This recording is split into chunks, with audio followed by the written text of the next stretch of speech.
Yep. Hey, we're sitting out in the paddock in beautiful Hawke's Bay with Don Organ, and he used to be a big deer farmer. And how many deer have you got on now, Don? Nothing. So why you got no deer? Well, the deer industry crashed, really. I suppose I've been through the highs and been through the lows. Started off about 40 years ago, and we're selling velvet for $200 a pound, which is $440 a kilo. Yeah. Venison went up to $10.40 a kilo, and I believe now the velvet's gone back to about $40 a kilo, and venison's around about $6, $6. So 20 years later, you got a tenth of the price for your velvet you were getting when you started. Yeah. Yeah. And the meat, but the deer farmers were looking more at meat, weren't they? And thought meat was going to be the saviour. Well, when you brought stags, there was no EBVs on stags, so when you brought a stag, you might have a good head and everything, but there was no genetic background from that stag. It wouldn't actually pass on those genetics, because the deer industry was still so young that probably only 10% of his offspring were worth retaining. I don't think farmers understand that genetically most animals regress to the medium.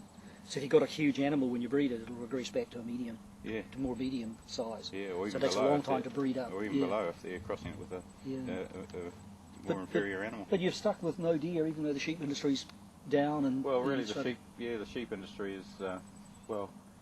I suppose I've got sheep mainly to keep on control of weeds and ragwort and pasture management, really. So we're standing in a lucerne paddock, and is this a big part of what you're doing now? Crop, selling feed off to. Yeah, because we've got our Charolais stud in which we do a lot of feeding out in the winter, and lucerne is a good supplement for winter feed. Yeah, and you'll see yourself moving into more cows, or you'll stick with the sheep industry? Yes, no, I think the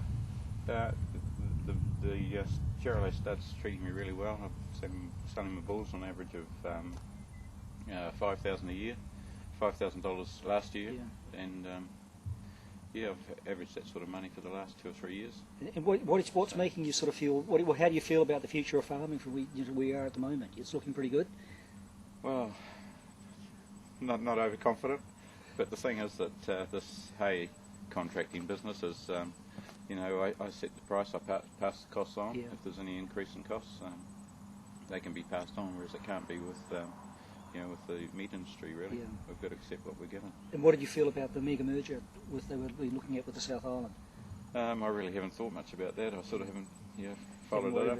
No, I haven't been worried about it too much. Yeah, because you just don't need the sheep. The sheep industry is not an important enough part of your income? No, not really, yeah. And you don't see yourself going back to the deer industry? Not really, not now, no. I've had the good times and been there and done that, and I just feel as though it's stabilised now and it'll just go along in accordance with the exchange rate. Because the deer industry, they were some of the first to come up with sort of quality control and trying to move into this so what regulation in the industry, self-regulation. Yes, well, that's what happens with boards, venison boards or game industry boards, wool boards, meat boards. I often wonder what the hell they do. Yeah, and so the venison industry board hasn't been a great success, obviously, or you'd be ever since the game industry board was formed, the deer industry has gone downhill. Both velvet and venison, it's never gone back to where it was. So really hasn't been a great success. No, well, all those people, they take their cut out of the industry, and I don't really think they do much for the actual farmer. They're doing more for the exporter than the farmer. Yeah. So, what about your experience with the vets and velveting, and how you started velveting and how you finished up velveting?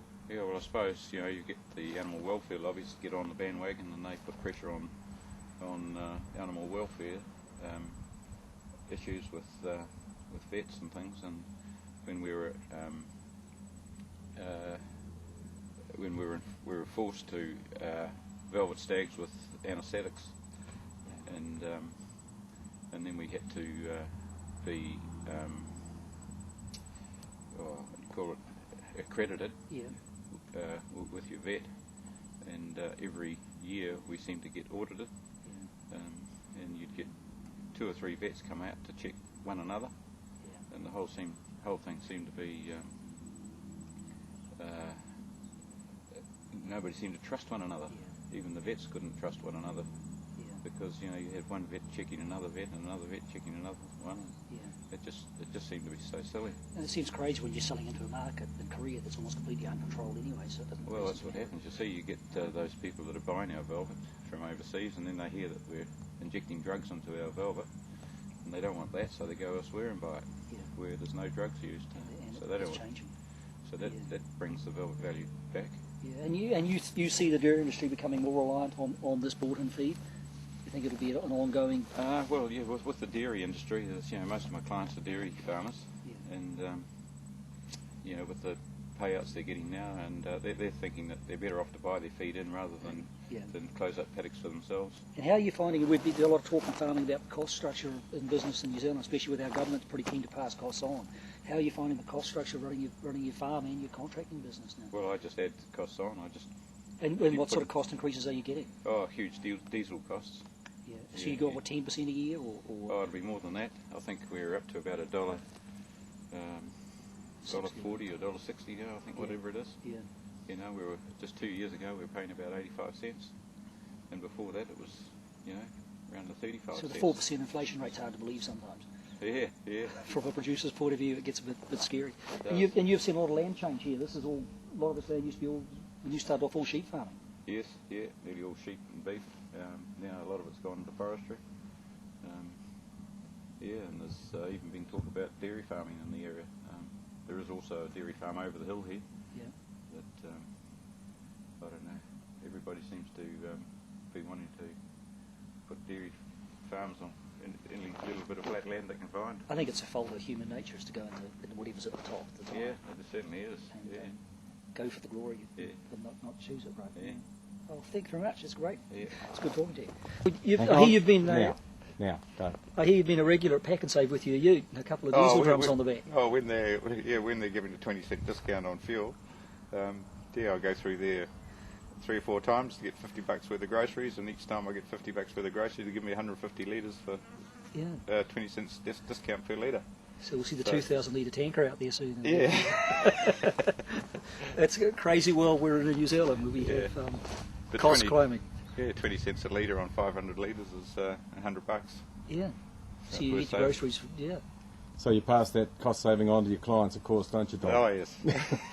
Every in a bottle of milk for every dairy farmer who buys a bale of hay. Okay.